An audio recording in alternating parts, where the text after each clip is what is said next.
ఎక్కువగా పూజలు చేసేవారికే కష్టాలు కన్నీళ్ళు ఎక్కువ ఉంటాయి అంటున్నారు. ఇది వాస్తవం అంటారా? కానీ వాస్తవానికైతే పూజలు చేసేవాళ్ళే కష్టాలు ఎదుర్కొంటున్నారు. పూజలు చేయని వాళ్ళు చాలామంది అద్భుతంగా ఉంటున్నారనే మాట, మీరన్న మాట చాలామంది నోళ్ళల్లో ఉంటుంది. అవును.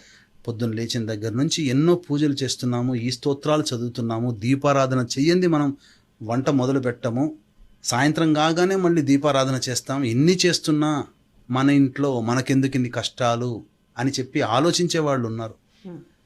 మరి పక్క వాళ్ళు చూసినప్పుడు వాళ్ళు ఏమి చేయకపోయినా వాళ్ళు చాలా గొప్పగా చదువుకుంటున్నారు, పిల్లలు గొప్పగా చేసే బిజినెస్లో బాగా డబ్బులు సంపాదిస్తున్నారు. ఎస్. అసలు పొద్దున 8కో 9కో లేస్తారు, అప్పుడు పనులు అవుతుంటారు, స్నానం చేయకుండానే వంట వండుతుంటారు, బెడ్ మీద కూర్చొని తింటుంటారు. అయినా వాళ్ళ ఇంట్లో ఇన్ని ధర్మశాస్త్రాల్లో బెడ్ మీద కూర్చొని తింటే లక్ష్మి ఉండదని అంటుంటారు, స్నానం చేయనితో వంట చేస్తే అది శుచిగా కాదు అని అంటుంటారు.